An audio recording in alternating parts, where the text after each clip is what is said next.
It's not the easiest task to get excited about these U.S. men's national team games right now because nothing matters until the World Cup in 2026. But if you need something to watch and focus on and get a little excited about, look no further than RIcardo Pepi, who has the two biggest games of his U.S. career coming up in the next week.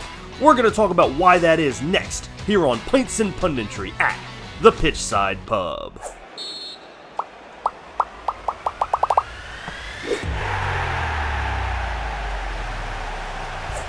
For a guy who's only 21, it sure seems like RIcardo Pepi has been hanging around, knocking on the door of the United States men's first team for a long time, and to a certain extent he has been. He has played with the team for a few years, but he has never become a mainstay on the roster, missing out on the World Cup in 2022 and fighting for a spot in 2026. And the next two games coming up this week against Jamaica in the Nations League are the best opportunity he has had to this point to show Mauricio Pochettino what he can do, and probably the best opportunity he's going to have between now and 2026. So it's a huge couple of days for RIcardo Pepi to try and make this club and make this team for the World Cup. We're going to talk about why that is, but before we do, go ahead and hit that subscribe button for me down below so you can follow the channel. Get down in the comment section, what do you think about RIcardo Pepi and where he stacks up against the rest of the competition at the striker position for the United States? Leave your comments down below. You can also leave some comments on Twitter at PitchsidePub and check out the website pitchsidepub.com.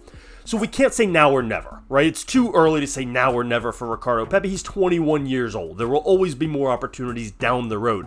But it might be now or never in terms of him proving that he deserves a spot on the World Cup roster in 2026, because he's going to get to play finally. He has been in this super sub role for both PSV and the United States for a couple years now, and to his credit, he's done well in it. He came off the bench and scored against Panama. He has done some things well when given the opportunity. He's also missed a few sitters and shown some of that inexperience, but this is a teenager who at that point was playing in MLS before he made the PSV move, and it's, it can be overwhelming. He probably wasn't ready to make those contributions yet, but now at 21, playing in a better league, he may be.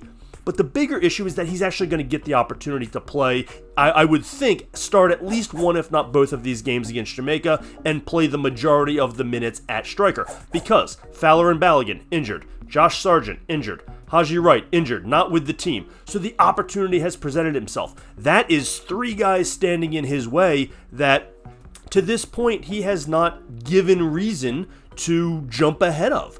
And part of that is lack of opportunity. Like I said, he's not starting usually for the United States, and he's not starting for PSV. Luke de Jong is their striker, and he has been blocking him for going on 2 years now. And so those opportunities to impress have not presented themselves. And so when he gets two games, and not just two games at PSV, but two games with the men's national team playing for Pochettino, there's just not going to be a better option for Pepi to, solidify that he belongs on this roster and that it's no longer just potential and what if, that the actual results are here and are now. The problem is, what is that going to look like? We are not expecting some 4-3 up and back game. This is CONCACAF after all, right?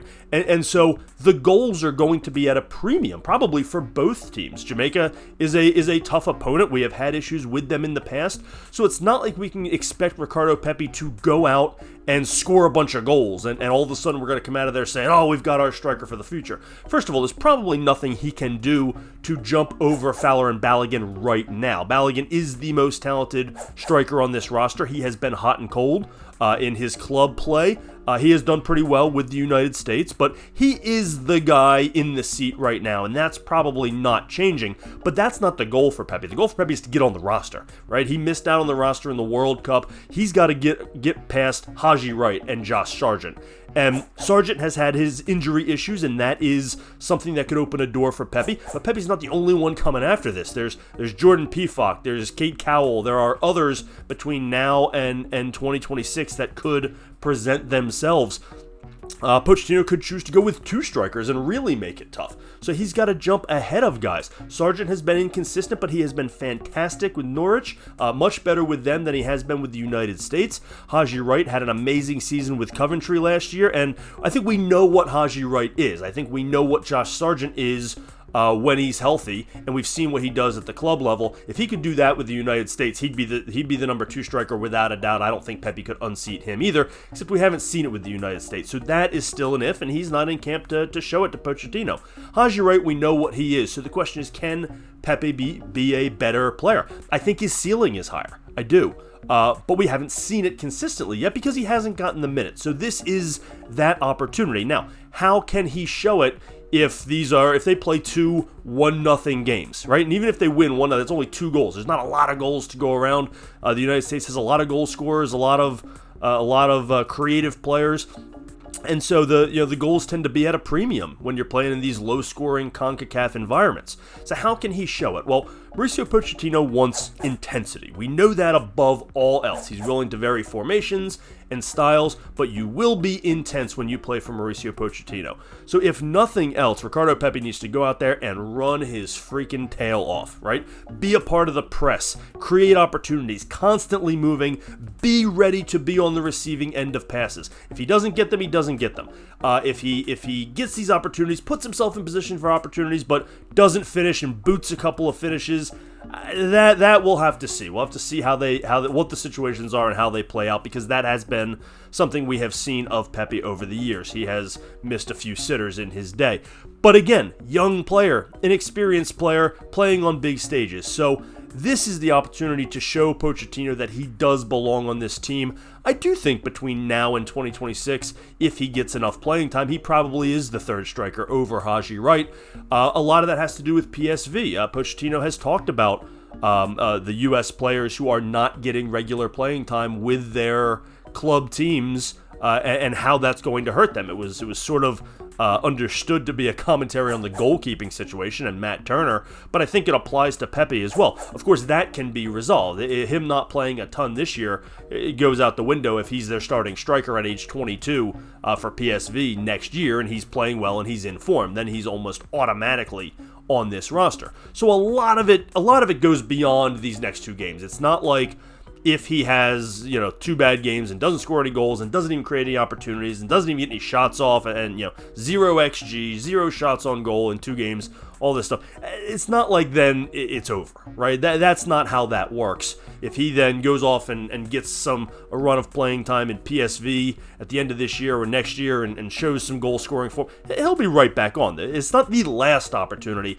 but it is so far the best. And if he goes out there and plays this high intensity football and helps lead the press at the top of the formation as the tip of the spear and gets some goal scoring opportunities, and heaven forbid if he actually finishes 1 or 2 and puts on some sort of really great show, it could really solidify his spot on this roster, even if those opportunities don't present themselves at PSV. So it's an opportunity for RIcardo Pepi, and it's one that he deserves, and it's one that he has been waiting for a few years, and I don't know that it's going to open up again. I mean, there are always injuries. Like I said, Sargent is hurt a lot, so there may be spots on this roster for him in additional friendlies, but the United States is not going to play a lot of great competition over the next year and a half leading up to the World Cup. It's one of the things that they are going to have to overcome. And so a Nations League game where Jamaica is going to be playing hard, and even though it doesn't matter for the United States, it's different than a friendly, right? A friendly where we know it's a friendly versus a Nations League. Hey, this is supposed to matter. There'll be some intensity, and Pochettino is going to make sure there's some intensity. Those are the games where when you have some success, it really stands out. And it sticks with a coach, and it sticks with a fan base, and it sticks with the player, and it really starts to have gain some momentum. He takes that back to PSV and gets on a good run and needs to get an opportunity there. So big couple of games for Pepi, if not for the United States. We have to try and make something out of these games. It's really tough to get up for these, and it's going to continue to be over the next year and a half because they just don't matter that much. But we need to see things. We need to see how the team plays under Pochettino. We need to see how the team responds.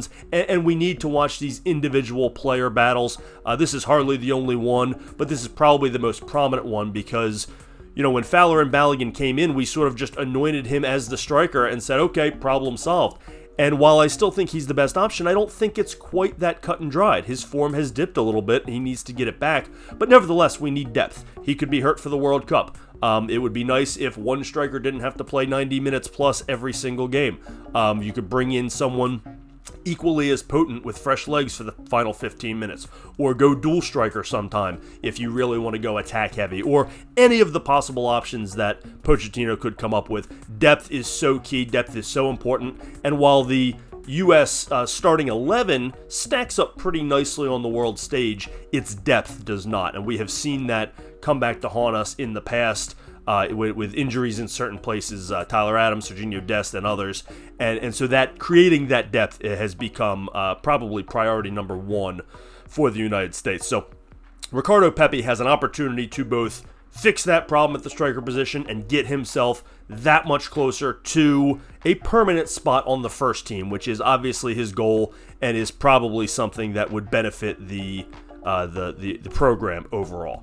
I would love to get your thoughts. Get down in that comment section. Let me know what you think about Pepi. How does he stack up against Balogun, Sargent, Haji Wright, others? Where does he fall into this mix? Get down in that comment section. Let me know what you think. You can also leave comments on Twitter at PitchsidePub. While you're at it, go ahead and hit that subscribe button for me down below so you can follow the channel and check out the website, pitchsidepub.com. Thanks as always for joining us here on Pints and Punditry at the Pitchside Pub.